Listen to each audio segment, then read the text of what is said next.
Good morning one and all. Today we discuss about Unit 12 plant anatomy and plant physiology. The new topic is the role of sunlight in photosynthesis. So the entire process of photosynthesis takes place in the inside the chloroplast. So the chloroplast at the light dependent and light independent reaction. So the two different sides of the organelles. Light independent, the light independent is called the dark reaction. அதாவது நம்ம ஒளிச்சேர்க்கையில் சூரிய ஒளியினுடைய பங்கு என்னன்னு சொல்லி பார்க்கும்போது, சூரிய ஒளியின் முழு நிகழ்ச்சி நம்மளுக்கு எங்கே நடைபெறுதுன்னா பசுங்கணிகத்துக்குள்ளே நடைபெறுகிறது, இன்சைட் த குளோரோபிளாஸ்ட்.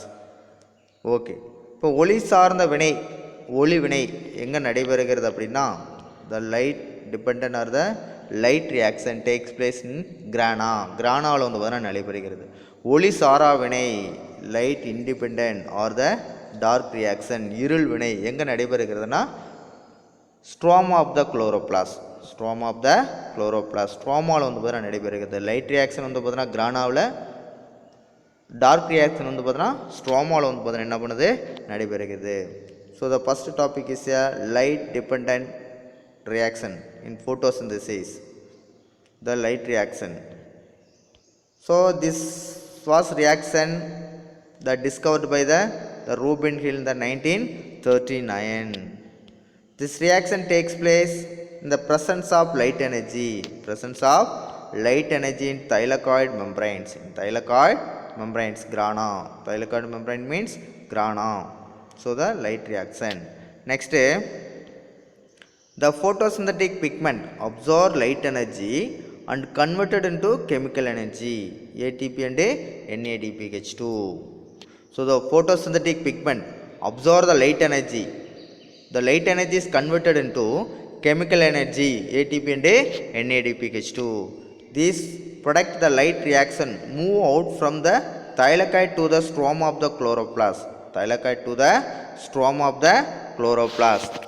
அதாவது இது வந்து பார்த்தீங்கன்னா நம்மளுக்கு இந்த ராபின் ஹில் 1932 வந்து பார்த்தீங்கன்னா முதல்ல கண்டுபிடிக்கப்பட்டது. இது நம்மளுக்கு சூரிய ஒளி முன்னிலையில் தைலக்காய்டு சவ்வில் நம்மளுக்கு என்ன பண்ணுது நடைபெறுகிறது. எங்கே நடைபெறுகிறது?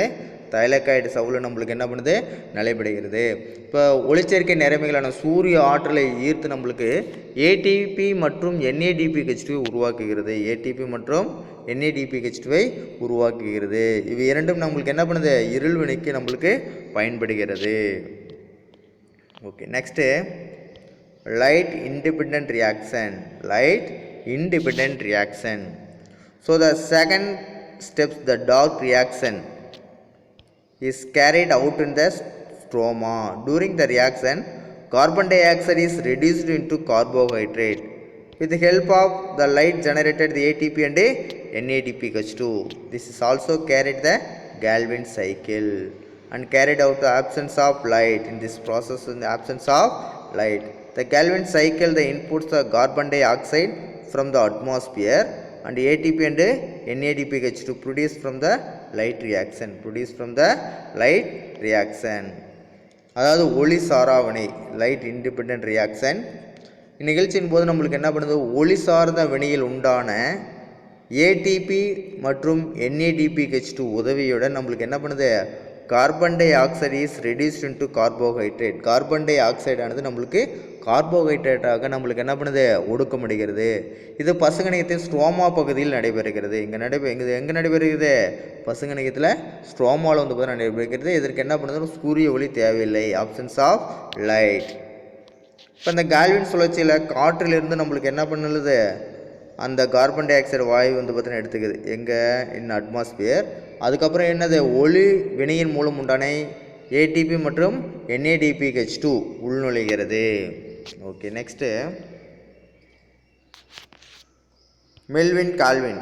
நெக்ஸ்ட் என்னது Melvin Calvin is American the biochemist that discovered the chemical pathway for photosynthesis. This cycle is named the Galvin cycle.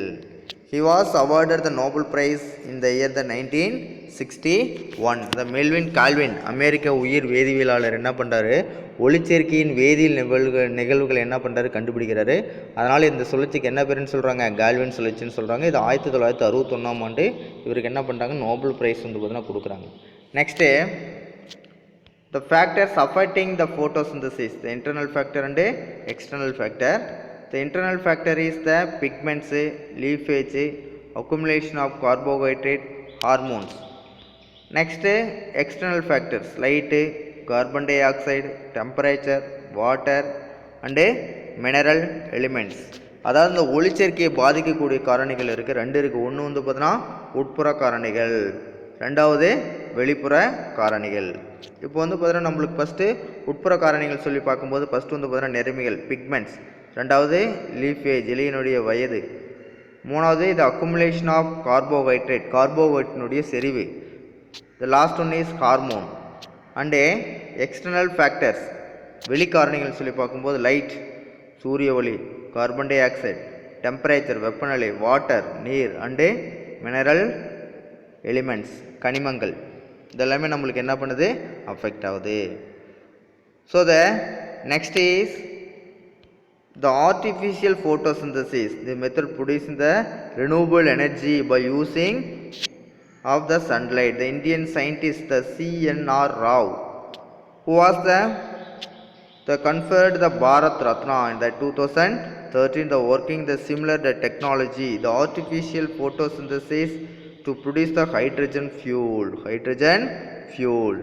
அதாவது அந்த சூரிய ஒளியை பயன்படுத்தி செயற்கை ஒளிச்சேர்க்கையை வந்து பார்த்தீங்கன்னா என்ன பண்ணுறாரு, நடத்தப்பட்டது. யாருன்னா பாரத ரத்னா C.N.R. ராவ். அதே தொழில்நுட்பத்தை பயன்படுத்தி செயற்கை ஒளிச்சேர்க்கை நிகழ்ச்சி மூலம் ஹைட்ரஜன் எரிபொருள் இவர் என்ன பண்ணுறாரு, உற்பத்தி பண்ணுறாரு. Okay okay so next topic is a mitochondria. Next is a mitochondria. Okay. So the mitochondria are the filamentous or granular structure. Filamentous or granular in structure. So the mitochondria are the filamentous or granular cytoplasmic organelles present in the cells. The mitochondria were the first discovered by the Holliker in the 1857 in granular structure by the striated muscles. The mitochondria are the organelles within the eukaryotic cells that produce the adenosine triphosphate ATP, which form the energy currency of the cell. This reaction, the mitochondria refer to the powerhouse of the cells. Mitochondria varies in size from the 0.5 the μm to the 2.0 μm. The mitochondria contain the 60 to 70% protein, 25 to 30% lipids, 5 to 7% RNA, in small amount of DNA and minerals. இப்போ நம்ம சொல்கிற மாதிரி இந்த செல்லில் நம்மளுக்கு காணப்படக்கூடிய இந்த இலை போன்ற துகள் போன்ற சைட்டோபிளாசம் நுண்ணுறுப்பு தான் நம்ம என்னென்னு சொல்கிறோம், மைட்டோகாண்ட்ரியான்னு சொல்லுவோம். இதை முதல்ல வந்து பார்த்தீங்கன்னா 1857ஆம் ஆண்டு கோலிக்கர் என்பவரால் பார்த்தீங்கன்னா கண்டுபிடிக்கப்படுது. 1857 கோலிக்கர் என்பவரால் நம்மளுக்கு என்ன பண்ணுது, வரிதசை செல்களில் நம்மளுக்கு என்ன பண்ணுறாரு, கண்டுபிடிக்கிறாரு. த மசில்ஸ். இது நம்மளுக்கு என்ன, செல்லினோட ஆற்றல் நாணயம் எனவும் நம்மளுக்கு என்ன பண்ணுது, அழைக்கப்படுகிறது. ATP மைட்டோகாண்ட்ரியால் உற்பத்தி ஆவதால் மைட்டோகாண்ட்ரியா செல்லினோட ஆற்றல் நாணயம் என அழைக்கப்படுகிறது. மைட்டோகாண்ட்ரியா அளவு நம்மளுக்கு என்ன பண்ணுறோன்னா 0.5 the μm to the 2.0 μm.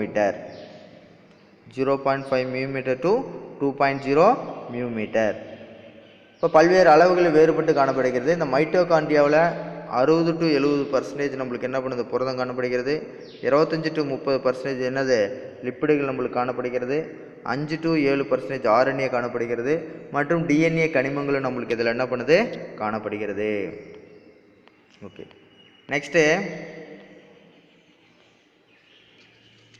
Next the mitochondria. Mitochondria is another membranes, mitochondrial membrane. It consists of the two membrane. The mitochondria consists of the two membrane. Is called the inner and outer membrane. Okay. The each membrane is another 60 to 70 ampere thick. The outer mitochondrial membrane mitochondrial membrane. The outer mitochondrial membrane is smooth and free permeable. Smooth and free permeable to most small molecules. It contains enzymes, proteins and lipids. It has the porine molecules which form of the channel for passage of the molecules through it. So the outer membrane. So the outer mitochondrial membrane is smooth and free permeable membrane. The outer membrane is smooth and freely permeable. The most small molecules. Most small molecule. அதாவது நம்மளுக்கு இந்த mitochondria உள் மற்றும் வெளி சவ்வுகள் சொல்லப்பட்ட ஒரு நுண்ணுறுப்புன்னு பார்த்தா சொல்கிறாங்க. ஒவ்வொரு சவ்வும் நம்மளுக்கு 60 to 70 MPa தடின முடியுது. வெளிச்சவ்வானது நம்மளுக்கு எப்படி இருக்குன்னா வலுவழுப்பாக இருக்கும். அனைத்து மூலக்கூறையும் உட்செல்ல நம்மளுக்கு என்ன பண்ணுது, அனுமதிக்குது. அனைத்து மூலக்கூறை உட்செல்ல நம்மளுக்கு என்ன பண்ணுது, அனுமதிக்கும். இதில் நொதிகள், புரதங்கள் மற்றும் லிப்பிடுகள் காணப்படுகிறது. இச்செவ்வில் உள்ள அந்த போரின் மூலக்கூறுகள், புரத மூலக்கூறுகள் வெளி மூலக்கூறுகள் செல்வதற்கு கால்வாயாக நம்மளுக்கு என்ன பண்ணுது, காணப்படுகிறது. So the next is a inner membrane. So the inner mitochondrial membrane is a semi-permeable membrane. The inner mitochondrial membrane is a semi-permeable membrane. It regulates the passage of materials into and out of the mitochondria. It reaches the enzymes and carrier proteins. It consists of 80% of proteins and lipids. 80% of protein and lipids. அதாவது அந்த உட்புற சவ்வு பல மடிப்புகளுடன் நம்மளுக்கு என்ன பண்ணுது, காணப்படுகிறது. இது என்ன பண்ணுதுன்னா ஒரு தேர்வு கடத்தும் சவ்வாக நம்மளுக்கு என்ன பண்ணுது, காணப்படுகிறது. இது என்ன பண்ணுது, ஒரு தேர்வு கடத்தும் சவ்வாகிறது குறிப்பிட்ட பொருளை மட்டும்தான் உள்ள செல்ல நம்மளுக்கு அனுமதிக்கும். இதில் கடத்த புரதங்களும் நொதிகளும் இருக்குது. இதில் 80% புரதம் மற்றும் லிப்பிடுகள் நம்மளுக்கு என்ன பண்ணுது, காணப்படுகிறது. Okay. And another is the cristae. Another is a cristae. The inner mitochondrial membranes give rise to the finger-like projection. Finger-like projections called cristae. The cristae is increasing the inner surface area. Increase the inner surface area fold in the inner membranes. The mitochondria to hold the variety of the enzymes. The varieties of enzymes. So this part name is the cristae. So cristae is the inner mitochondrial membranes give rise to the finger-like projections. To the finger-like projection is called cristae. This cristae increase. So this cristae is another increase the inner surface area. The other mitochondria to hold varieties of enzymes. அதாவது அந்த cristae உட்புற சவ்வில் நம்மளுக்கு காணப்படக்கூடிய அந்த விரல் போன்ற நீச்சிகள் தான் நம்ம என்னென்னு சொல்லுவோம், கிறிஸ்டின்னு சொல்கிறோம். இந்த கிறிஸ்டியானது பரப்பளவை அதிகரிக்க மற்றும் பல நொதிகளை நம்மளுக்கு என்ன பண்ணுறது, இதில் பெற்றுள்ளது. So next is oxysome. The inner mitochondrial membranes bear the minute regularly the tennis rocket shaped particles known as oxysomes, the F1 particles. They involve the ATP synthesis. அதாவது கிறிஸ்டியாவில் வந்து பார்த்தீங்கன்னா பல நுண்ணிய டென்னிஸ் ராக்கெட் வடிவ துகள்கள் காணப்படுகிறது. அதுக்கு பேர் தான் என்னென்னு சொல்கிறாங்க, ஆக்சிசோம் அப்படின்னு பார்த்தீங்கன்னா சொல்கிறாங்க. இது ஏடிபி உற்பத்தியில் என்ன பண்ணுது, முக்கிய பங்கு வகிக்கிறது. So the next is a mitochondrial matrix.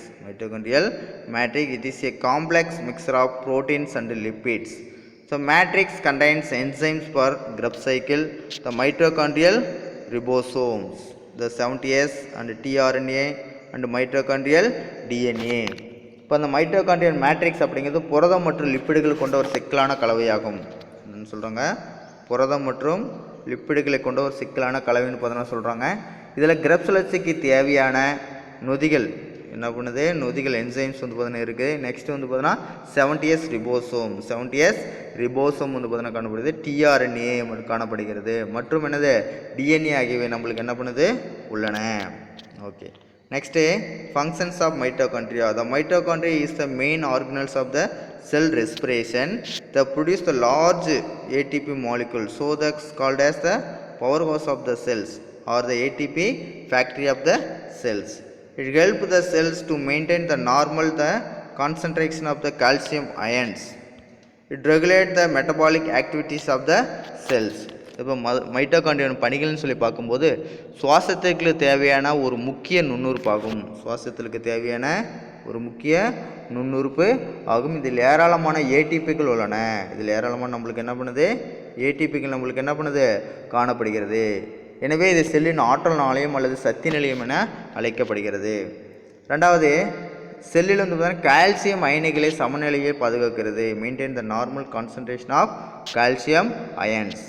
And the last one is the regulate the metabolic activity of the cells. இந்த செல்லின் வளர்ச்சிதை மாற்ற செயலில் நம்மளுக்கு என்ன பண்ணுது, பங்கு கொள்கிறது. Okay, thank you.